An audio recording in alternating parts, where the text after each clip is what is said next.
Good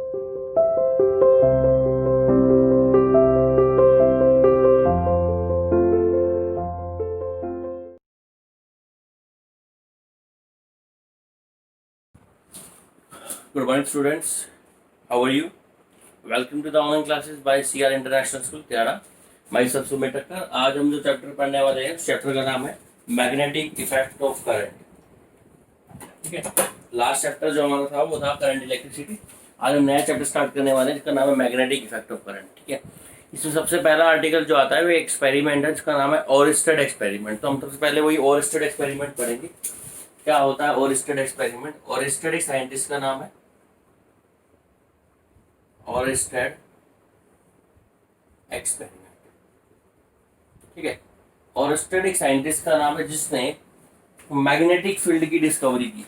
ठीक है. इसमें सबसे पहले इसने ही नोटिस किया था कि हम किसी करंट में, किसी कंडक्टर में से अगर हम करंट पास करते हैं तो उसके चारों तरफ मैग्नेटिक फील्ड प्रोड्यूस होता है. जिस साइंटिस्ट का नाम था वो था, क्या था? ओरिस्टेड. इसने क्या एक्सपेरिमेंट क्या क्या किया, जिसने ऑब्जर्वेशंस की, हम उसके बारे में डिस्कस करने जा रहे हैं. ठीक है. सबसे पहले बेटा इसने एक कंडक्टर लिया. ठीक है. कंडक्टर को नाम दे दिया हमने ए बी. कंडक्टर को इसने एक वायर से कनेक्ट कर दिया, सॉरी एक बैटरी से कनेक्ट कर दिया. यहाँ पे इसने की लगा दी. बैटरी का टर्मिनल पॉजिटिव है, नेगेटिव. करंट फ्लो कर रहा है कहाँ से बेटा? आपका ए से बी तक. ओरिस्टेड ने क्या नोटिस किया वो देखो. ओरिस्टेड ने करंट कैरिंग कंडक्टर लिया ए से बी. ठीक है. उसमें करंट पास किया और उसके जस्ट नियर बाय यहाँ पर उसने कंपास निडल प्लेस कर दी. कंपास निडल जो कि आपकी डायरेक्शन बताती है. जो कंपास निडल का एरो होता है वो होता है नॉर्थ पोल की तरफ, और जो उसके अपोजिट वाला पोल होता है वो साउथ. ये हमारा वेस्ट सपोज करो और ये हमारा ईस्ट. ठीक है. तो उसने नोटिस किया जब किसी कंडक्टर में से हम करंट पास करते हैं और उसके जस्ट नियर बाय हमें कंपास निडल रखते हैं तो कंपास निडल क्या होती है? डिफ्लेक्ट. कंपास निडल क्या होती है? डिफ्लेक्ट. इसका मतलब ये हुआ कि वायर में से करंट पास कर रहे हैं, इसके चारों तरफ कुछ ना कुछ है और वो है मैग्नेटिक फील्ड. ठीक है. ये इसने इसकी डिस्कवरी की थी. डिस्कवरी में क्या किया उसने? तो देखा जब हम किसी वायर में से करंट पास करते हैं, अगर हमने क्या पास किया? करंट. किस में से पास किया? किसी वायर में से, किसी कंडक्टर में से. तो हमारे पास जो ये निडल है वो क्या हो जाती है बेटा? डिफ्लेक्ट. ठीक है. और अगर हम करंट पास नहीं करते, मान लो यहाँ पर जो की अभी ओपन थी या क्लोज थी, मान लो कि हमने ओपन कर दी, अब सर्किट में से करंट फ्लो नहीं हो रहा, नो करंट. ठीक है. सर्किट में से करंट फ्लो नहीं हो रहा तो हम मान लेते हैं कि अब करंट फ्लो नहीं हो रहा, नो करंट. तब रिफ्लेक्शन भी नहीं होगा, नो डिफ्लेक्शन. इससे एक बात तो जाहिर होती है सीधी सीधी कि करंट पास करोगे तो डिफ्लेक्शन है. इसका मतलब करंट पास कर रहे हो तो ही मैग्नेटिक फील्ड प्रोड्यूस हो रहा है चारों तरफ, अदरवाइज मैग्नेटिक फील्ड प्रोड्यूस नहीं हो रहा. और करंट पास नहीं कर रहे तो मैग्नेटिक फील्ड भी नहीं. ठीक है. थर्ड इसने क्या किया बेटा? 3 पॉइंट नोटिस किए हैं. देखो, करंट पास कर रहे हैं तो डिफ्लेक्शन हो रहा है, करंट पास नहीं कर रहे तो डिफ्लेक्शन नहीं हो रहा. नंबर 3, अगर करंट की डायरेक्शन रिवर्स कर दे. क्या करते बेटा? डायरेक्शन रिवर्स कर दे. किसकी डायरेक्शन रिवर्स कर दे? करंट की. मतलब इस बैटरी का टर्मिनल चेंज कर दो, पॉजिटिव को नेगेटिव जोड़ दो, नेगेटिव को ये हमारा नेगेटिव कर दिया, हमने पॉजिटिव कर दिया. तो करंट की डायरेक्शन कहाँ से कहाँ हो जाएगी? बी से ए की तरफ. ठीक है. अभी मान लो पहले करंट की डायरेक्शन थी ए से बी, तो डिफ्लेक्शन सपोज करो नीचे की तरफ हो रहा है. ठीक है. जब करंट की डायरेक्शन रिवर्स करे तो डिफ्लेक्शन भी डायरेक्शन क्या हो जाएगी? रिवर्स. मतलब अगर डिफ्लेक्शन वेस्ट की तरफ हो रहा है पहले, तो आप किसकी तरफ हो जाएगा? ईस्ट की तरफ. या फिर ईस्ट की तरफ हो रहा था, किसकी तरफ हो जाएगा? वेस्ट की तरफ. तो मतलब अगर आप करंट की डायरेक्शन को चेंज कर देते हो तो डिफ्लेक्शन की डायरेक्शन भी क्या हो जाती है? चेंज. डिफ्लेक्शन की डायरेक्शन भी क्या हो जाती है बेटा? चेंज हो जाती. सिंपल सी बात है. नंबर 1 क्या? करंट पास किया, डिफ्लेक्शन हो गया, ओके. करंट पास नहीं किया, डिफ्लेक्शन नहीं, ओके. करंट की डायरेक्शन चेंज कर दी, डिफ्लेक्शन की डायरेक्शन भी चेंज होगी. इसका मतलब ये हुआ करंट पास करोगे तो मैग्नेटिक फील्ड प्रोड्यूस होगा, करंट नहीं पास करोगे तो मैग्नेटिक फील्ड प्रोड्यूस नहीं होगा. किसके चारों तरफ? कंडक्टर के चारों तरफ. और अगर करंट की डायरेक्शन बदलते हो तो डिफ्लेक्शन की डायरेक्शन बदलती है. इसका मतलब ये हुआ करंट की डायरेक्शन चेंज कर रहे हैं तो जो मैग्नेटिक फील्ड प्रोड्यूस हो रहा है उसकी डायरेक्शन भी क्या हो रही है? चेंज. तो ये हमारे पास किसका एक्सपेरिमेंट था, ओरस्टेड एक्सपेरिमेंट था। ओरस्टेड ने ये सब चीजें नोटिस की थी तो ओरस्टेड ने फाइनली क्या कंक्लूजन निकाला, ओरस्टेड ने ये कंक्लूजन निकाला कि अगर किसी कंडक्टर में, है ना, किसी कंडक्टर में अगर हम करंट को फ्लो करवाते हैं, किसको फ्लो करवाते हैं बेटा, अगर किसी कंडक्टर में हम करंट को फ्लो करवाते हैं, ठीक है, तो कंडक्टर के अंदर, अगर किसी कंडक्टर में हम करंट को फ्लो करवाते हैं तो कंडक्टर के अराउंड, कंडक्टर के चारों तरफ क्या प्रोड्यूस होता है, मैग्नेटिक फील्ड। कंडक्टर के चारों तरफ क्या प्रोड्यूस होता है बेटा, मैग्नेटिक फील्ड। तो हम सिंपली ये बोल सकते हैं current carrying conductor is having magnetic field around it. किसी मान लो कंडक्टर है, इसमें से करंट पास किया, चारों तरफ क्या प्रोड्यूस हो जाएगा इसके, मैग्नेटिक फील्ड। यही ओरस्टेड के एक्सपेरिमेंट था और यही ओरस्टेड ने, अब देखो ओरस्टेड एक्सपेरिमेंट तो समझ में आ गया, पर ओरस्टेड ने कुछ रूल्स भी दिए थे। वो रूल्स क्या थे वो डिस्कस करेंगे। सबसे पहला रूल निडल के लिए दिया इसने, ठीक है। कौन सा रूल दिया निडल के लिए, डिफ्लेक्शन के लिए, कि निडल कहाँ डिफ्लेक्ट होगी, deflection of needle,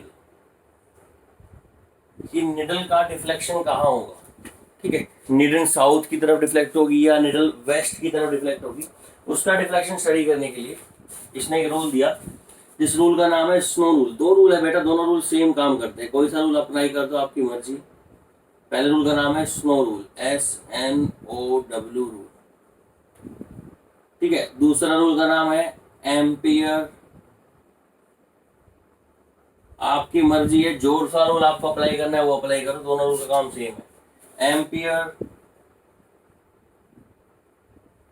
swimming rule, ठीक है।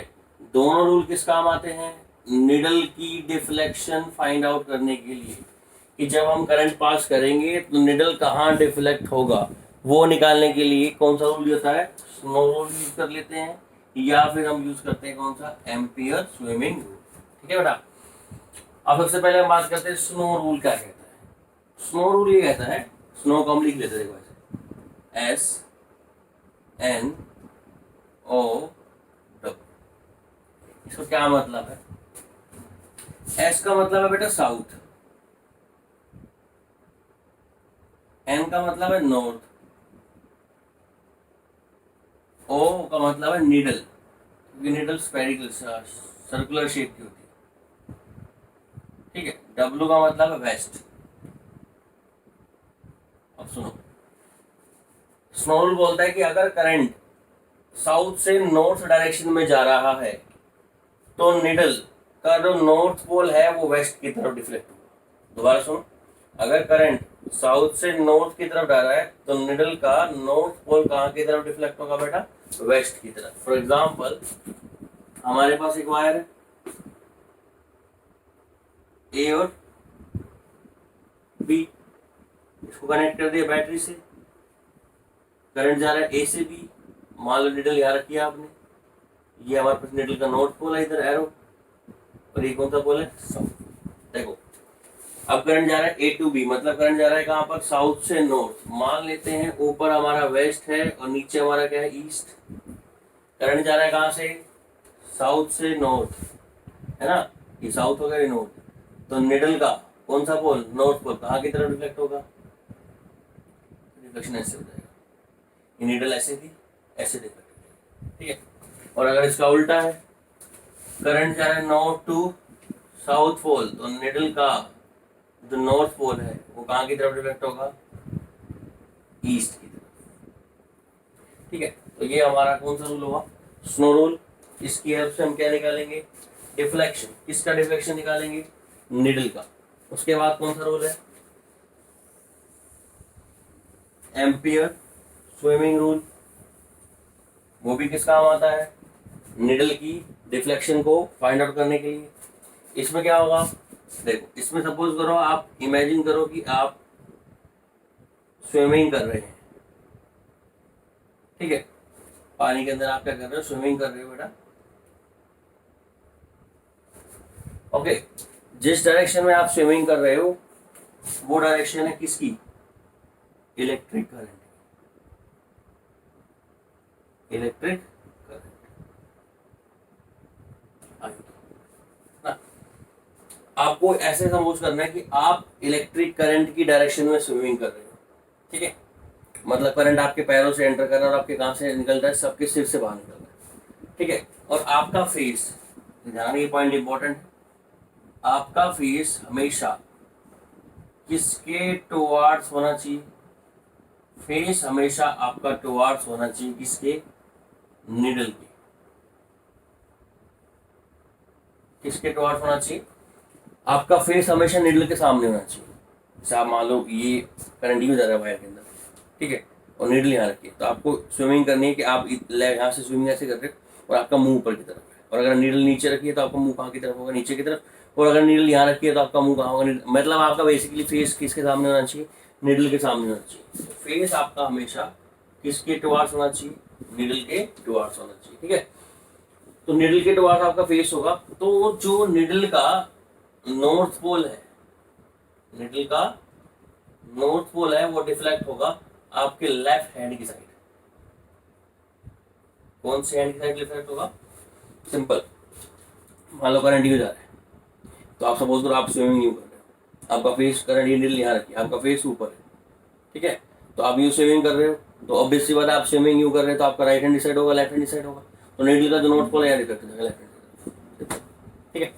तो ये आपका कौन सा रूल है, ampere swimming. Ampere swimming rule क्या बोलता है कि अगर करंट की डायरेक्शन में आप स्विम कर रहे हो और आपका फेस किसकी तरफ है, निडल की तरफ है, तो निडल का जो नॉर्थ पोल है वो कहाँ की तरफ डिफ्लेक्ट होगा, वो आपके लेफ्ट हैंड की तरफ डिफ्लेक्ट होगा। ये रूल जनरल है, कभी भी कहीं पर भी आप अप्लाई कर सकते हो, ठीक है। तो ये हो गया हमारा ओरस्टेड एक्सपेरिमेंट। इस एक्सपेरिमेंट की हेल्प से आपने मैग्नेटिक फील्ड की डिस्कवरी। पहले क्या था बेटा, पहले इलेक्ट्रिसिटी और मैग्नेटिक फील्ड में कोई रिलेशन नहीं था, इलेक्ट्रोस्टैटिक या इलेक्ट्रोस्टैटिक अलग ब्रांच थी और मैग्नेटोस्टैटिक अलग ब्रांच थी। मैग्नेटिक फील्ड पहले माना जाता था कि सिर्फ मैग्नेट से ही बन सकता है, पर जैसे जैसे ओरस्टेड एक्सपेरिमेंट किया तब एक नई ब्रांच बनी जिसमें हम इलेक्ट्रिक करंट से मैग्नेटिक फील्ड बना रहे हैं, इसका नाम है इलेक्ट्रोमैग्नेटिज्म, और ये दोनों ब्रांच कंबाइन हो गई एक नई ब्रांच बन गई, इस ब्रांच का नाम क्या है, इलेक्ट्रोमैग्नेटिज्म। नेक्स्ट हम लोग डिस्कस करने जा रहे हैं force on a current carrying conductor in magnetic field. आपके पास एक कंडक्टर है, ठीक है, उसको सॉरी आर्टिकल का नाम क्या है, force on a charge particle, force on a charge particle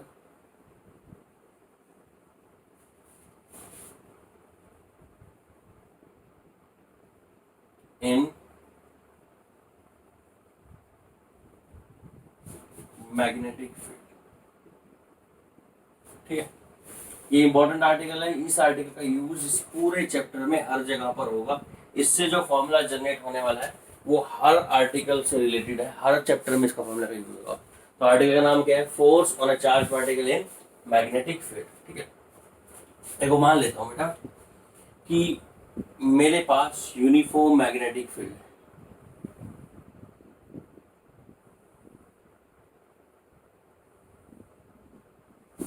ठीक है, और मैग्नेटिक फील्ड को डिनोट किया किससे हमने, बी से। याद रखना मैग्नेटिक फील्ड को बी से डिनोट इसलिए करते हैं क्योंकि मैग्नेटिक फील्ड जो है उसकी डिस्कवरी, उसकी कैलकुलेशन बायोट सैवर्ट्स ने की थी, इसलिए उसके नाम से स्टार्ट है, और आगे के लॉ भी आएगा जिसका नाम है बायोट सैवर्ट्स।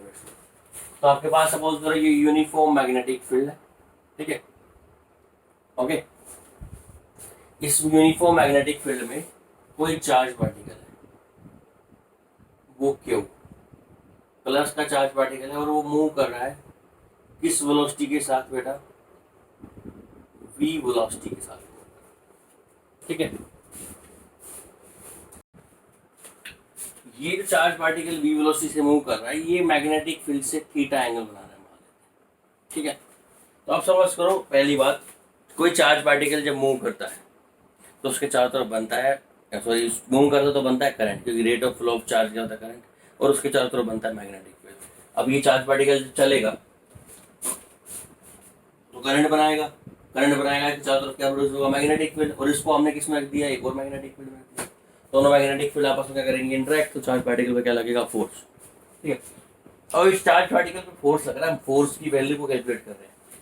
क्या कैलकुलेट कर रहे हैं हम, फोर्स। इस चार्ज पार्टिकल पे कितना फोर्स लगेगा। अब फोर्स किन किन फैक्टर्स पर डिपेंड करता है वो देखो। नंबर वन, जो चार्ज पार्टिकल पे फोर्स लग रहा है ना एफ, वो डायरेक्टली प्रोपोर्शनल होगा चार्ज पार्टिकल के मैग्नीट्यूड। इसको आपने स्मॉल क्यों लिखा, स्मॉल क्यों लिखा, क्यों, जितना ज्यादा चार्ज का वैल्यू होगा उतना ज्यादा चार्ज प्रोड्यूस होगा, उतना ज्यादा उसमें फोर्स लगेगा। तो एफ डायरेक्टली प्रोपोर्शनल किसके आगे, क्योंकि एफ जो है वो डायरेक्टली प्रोपोर्शनल ऑब्वियसली बात है किसका होगा बेटा, मैग्नेटिक फील्ड। जितना ज्यादा मैग्नेटिक फील्ड होगा उतना ज्यादा क्या लगेगा, उसमें फोर्स लगेगा। ठीक है, एफ जो है वो डायरेक्टली प्रोपोर्शनल है किसके, वेलोसिटी। जब वो जितनी स्पीड से चलेगा उतना ज्यादा करंट होगा, जितना ज्यादा करंट होगा उतना ज्यादा मैग्नेटिक फील्ड होगा, और उतना मैग्नेटिक फील्ड इस मैग्नेटिक फील्ड से इंटरेक्ट होगा। तो डिपेंड करता है किस पर, वेलोसिटी पर। ठीक है, और इसने एक नोटिस किया, एक्सपेरिमेंटली नोटिस किया, जब चार्ज पार्टिकल ना पैरेलल चल रहा है मैग्नेटिक फील्ड के, एंगल जब जीरो है तो फोर्स जीरो लगता है, और जब चार्ज पार्टिकल 90 डिग्री में चल रहा है तो फोर्स की वैल्यू मैक्सिमम होती है। इसका मतलब जीरो पे जीरो और 90 पे मैक्सिमम। तो ऐसा कौन सा ट्रिग्नोमेट्रिक फंक्शन है जिसकी साइन जीरो, जीरो पर वैल्यू इसकी जीरो होती है, 90 पे maximum, trigonometric function sine theta. तो एफ डायरेक्टली क्वेश्चन किसके हो गया, साइन ऑफ थीटा। तो इन चार फैक्टर्स पर डिपेंड करता है कि आपका force. Number one charge, magnetic field, velocity और एंगल। ठीक है, साइन जीरो की वैल्यू जीरो होगी, मतलब जब वो पैरेलल चलेगा तो जीरो हो जाएगा फोर्स, और 90 पे चलेगा तो फोर्स की वैल्यू क्या होगी, मैक्सिमम। चारों को कंबाइन करते थे, इक्वेशन नंबर 1 2 3 एंड 4। कंबाइन करने के बाद फॉर्मूला क्या बनेगा, F is equal to Q V B sine of theta. Important formula है एग्जाम पॉइंट ऑफ व्यू से, या फिर हर आर्टिकल समझने के लिए। कोई भी चार्ज पार्टिकल जब वो मैग्नेटिक फील्ड में एंटर कर रहा है तो उस पर फोर्स लगेगा, एफ इज इक्वल टू क्या, Q V B sine of theta. ठीक है, एफ फोर्स है, Q V B sine of theta, force experienced by a charged particle in which field, magnetic field. अब हम देखो डिस्कस करेंगे, इसकी वेक्टर फॉर्म पे डिस्कस करेंगे और इसके स्पेशल केस में डिस्कस करेंगे। तो सबसे पहले इसकी वेक्टर फॉर्म डिस्कस करते हैं। वेक्टर फॉर्म किसकी वेक्टर फॉर्म है बेटा, मैग्नेटिक फोर्स की।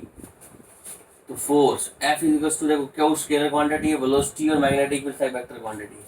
We B sine of theta, मतलब वी क्रॉस बी, दो वेक्टर क्रॉस प्रोडक्ट ऐसे लिखते हैं ना, V B sine, A B sine theta, V B sine theta. तो क्या बनेगा ये, Q into V cross B.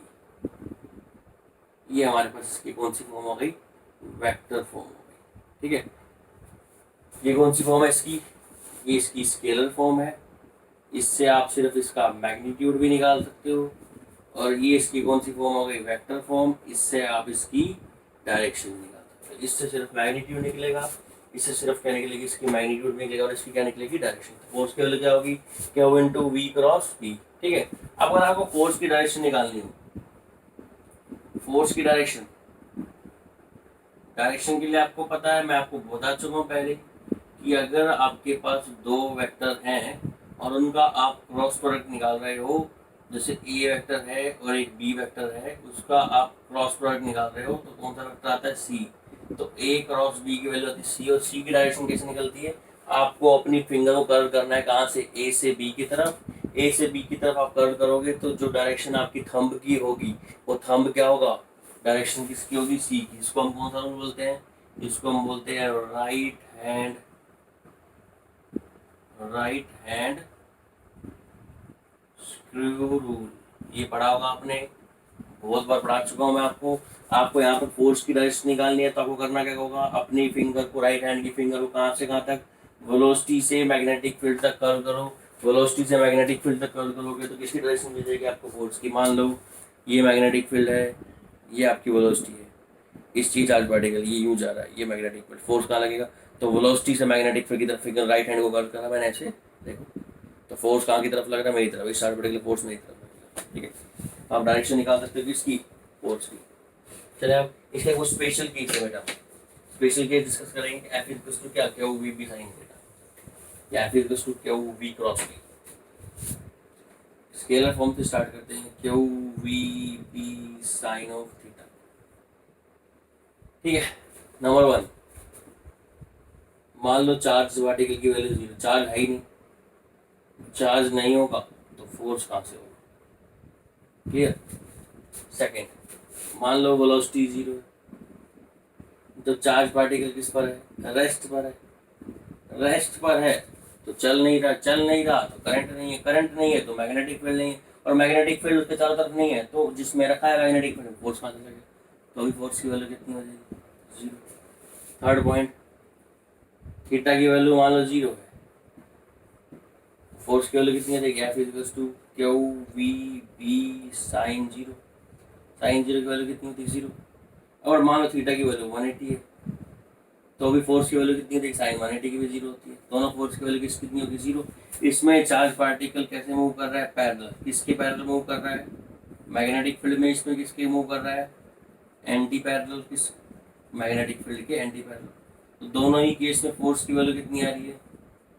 दोनों ही केस में फोर्स की वैल्यू 0 है। इसका मतलब अगर कोई चार्ज पार्टिकल मैग्नेटिक फील्ड में मूव कर रहा है, किसके पैरेलल? एंटी पैरेलल मूव कर रहा है मैग्नेटिक फील्ड के, या एंटी पैरेलल मूव कर रहा है मैग्नेटिक फील्ड के, तो उस केस में फोर्स कितना लगता है? 0। 3 केस में फोर्स 0 लगता है बेटा। एक तो क्या, उसकी वेलोसिटी 0, एक वो मैग्नेटिक फील्ड के पैरेलल या फिर क्या मूव कर रहा है? एंटी पैरेलल मूव कर रहा है। फोर्थ केस ले लेते हैं, थीटा की वैल्यू कितनी ले लें? 90 डिग्री। तो फोर्स की वैल्यू कितनी आ जाएगी? क्यू वी बी साइन 90 की वैल्यू कितनी होती है? 1। इस वाले केस में चार्ज पार्टिकल पे क्या लगता है? मैक्सिमम फोर्स, ठीक है। तो आज के इतना ही काफ़ी है। आज वाले आर्टिकल में मैंने आपको बताया कि कैसे चार्ज पार्टिकल पे फोर्स लगता है मैग्नेटिक फील्ड के अंदर, उनके स्पेशल केसेस। नेक्स्ट वीडियो के अंदर हम बायो और सेपरेट लॉ पढ़ेंगे और उसके एप्लीकेशन। थैंक यू बेटा।